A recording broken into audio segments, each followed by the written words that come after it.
Hi friends, welcome to my channel. ఈరోజు అయితే నేను ఎగ్ నూడిల్స్ చేస్తున్నాను.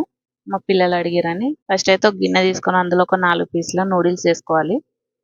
వేసుకొని అందులో సరిపోయేంత వాటర్ వేసుకోవాలి. వేసుకొని గ్యాస్ ఆన్ చేసుకొని గ్యాస్ పైన పెట్టేసుకోవాలి. అదొక దిక్కు ఉడుకుతుంటే పక్కకు ఒక 8 గుడ్లు తీసుకొని బాగా అందులో కొంచెం సాల్ట్ వేసుకొని కలిపేసుకోవాలి. కడాయి పెట్టుకొని కొంచెం ఆయిల్ వేసుకొని కలిపిన ఈ గుడ్లని అందులో కొంచెం కొంచెంగా పోసుకుంటూ వేయింపేసుకోవాలి మంచిగా. అవి మంచిగా ఫ్రై కాగానే తీసి పక్కన పెట్టేసుకోవాలి ప్లేట్లో. మళ్ళీ ఇంకొంచెం ఉన్నదానికి కొంచెం ఆయిల్ వేసుకొని అది కూడా అందులో పోసేసుకొని అది కూడా మంచిగా ఫ్రై కాగానే తీసి పక్కన పెట్టేసుకోవాలి.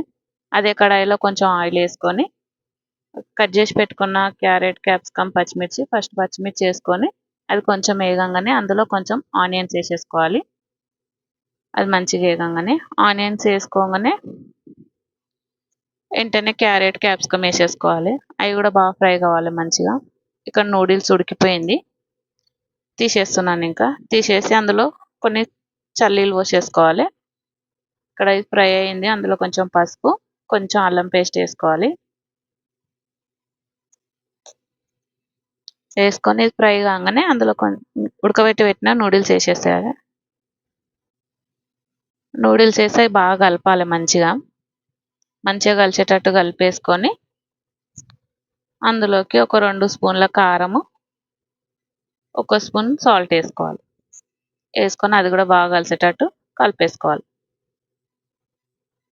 అప్పుడు అందులో మళ్ళీ కొంచెం వెనిగరు, కొంచెం సోయా సాస్ వేసుకొని అది కూడా బాగా కలిసేటట్టు కలిపేసుకోవాలి. మా ఛానల్ సబ్స్క్రైబ్ చేయండి, లైక్ చేయండి, షేర్ చేయండి ప్లీజ్. మళ్ళీ ఎగ్ ఫ్రై చేసి పెట్టుకున్నది అంతా తీసి అందులో వేసేసుకోవాలి.